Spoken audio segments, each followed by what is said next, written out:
La prudencia en la política a veces es el opuesto al coraje, y algunas veces el coraje pasa en un terreno de inconsciencia a transformar a un político en líder de multitudes. Es decir, no siempre lo esquemático, lo que el sistema está presentando como normal y adecuado, es lo que le conviene a los pueblos que habitan este planeta Tierra tan castigado por una minoría globalista que administra, maneja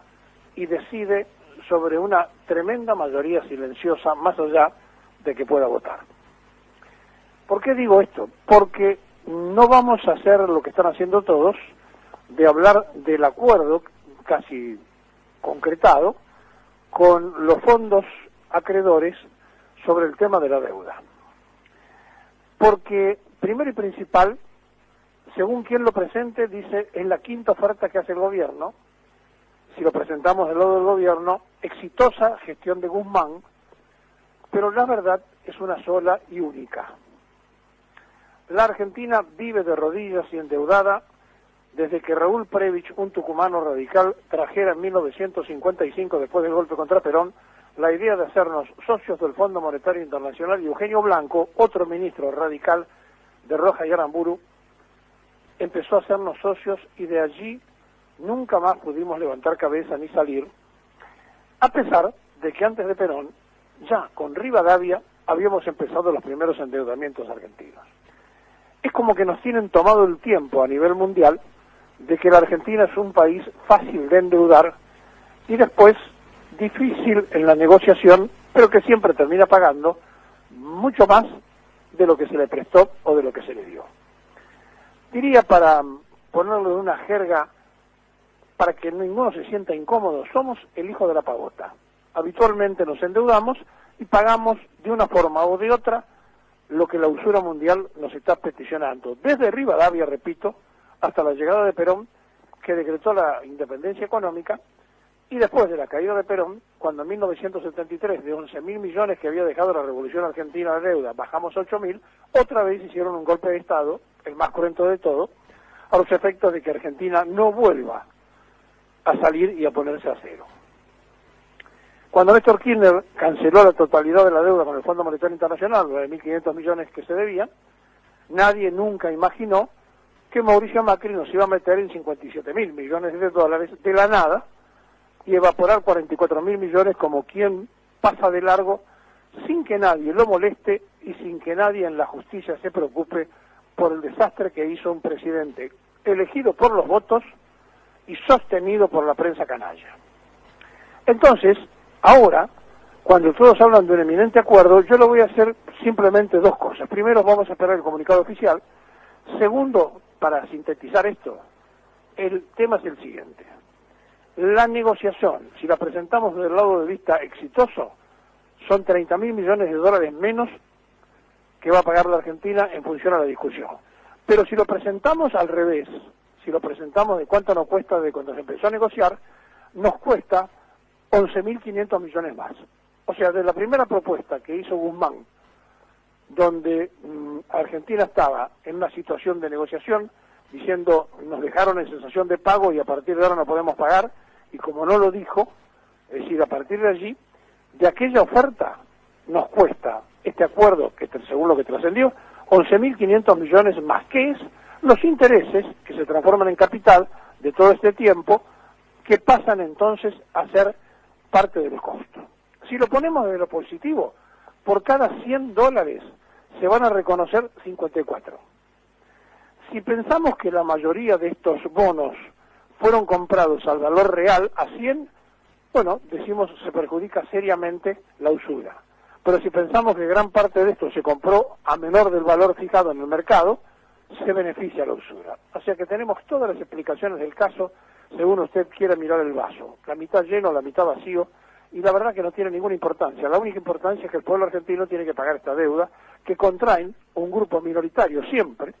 que dirige los destinos transitorios del país, ya sea en un estado de emergencia militar por un golpe de Estado, o votado por la gente y haciendo exactamente lo mismo que si fuera una dictadura, no consultando a nadie y endeudando al país. Frente a estas cosas que nos pasan todos los días, repito, desde que Rivadavia fue presidente, hasta este tiempo y este momento, si lo ponemos en positivo, decimos, bueno, como no se puede pensar con un vencimiento de todos los días, entonces cuando los fondos anuncien el acuerdo, yo quiero decirles que no es la totalidad de los fondos, que va a ser el 80% aproximadamente, y que si queda un 20% flotante, no sea cosa que tengamos una novedad en la Corte Suprema de Justicia de Estados Unidos o en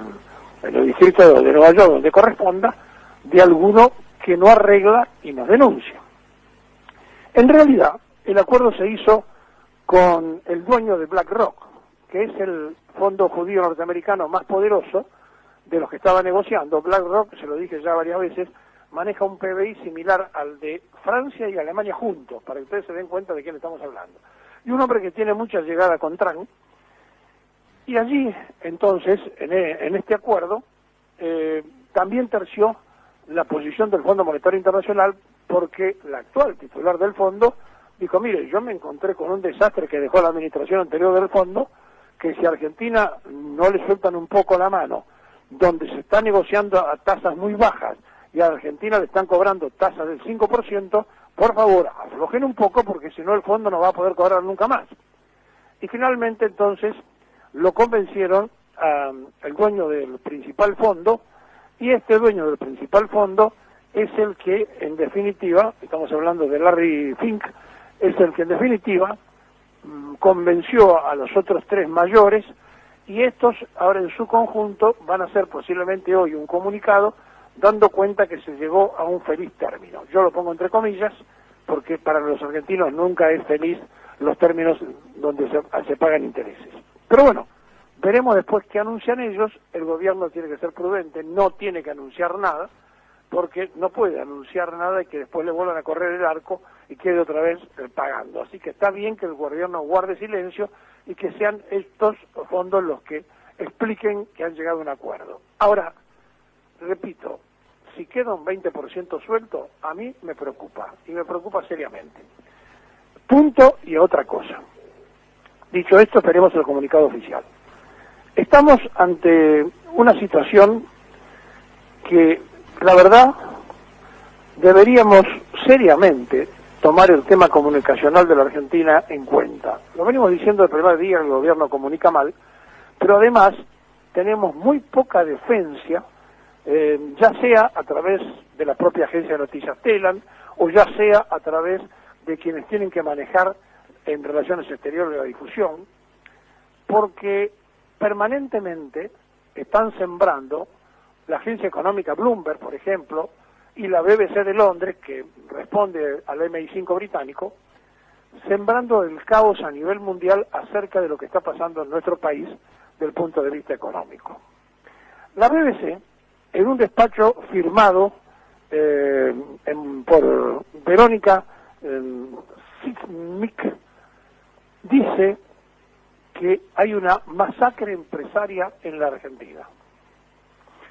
Y se refiere a que durante el gobierno de Mauricio Macri, 24.500 pymes habían cerrado, según información oficial de la AFIP, y que en los primeros 5 meses del gobierno de Fernández, otras 24.000 pymes desaparecieron de la Argentina, y que en este tiempo, en el desastre de Macri y en los 5 meses primeros de Fernández, se evaporaron casi 50.000 pymes en la República Argentina. Y dice que es una verdadera masacre empresaria y da explicaciones del punto de vista técnico de su mirada liberal. Y habla, además, que se van las multinacionales,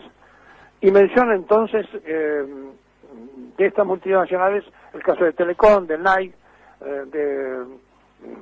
Ranger, de Lee, en fin, para nombrar algunas de las que menciona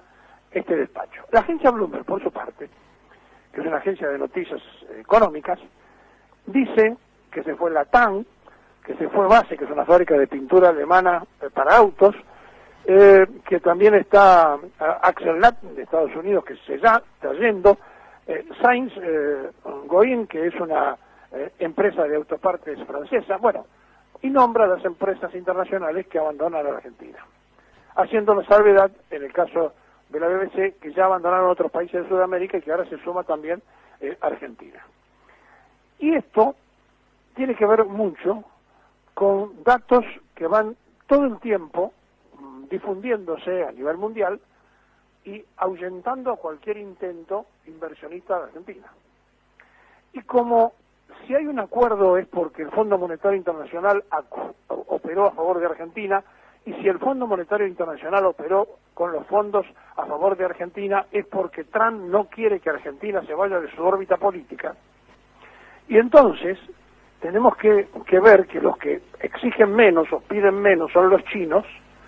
que están dispuestos a invertir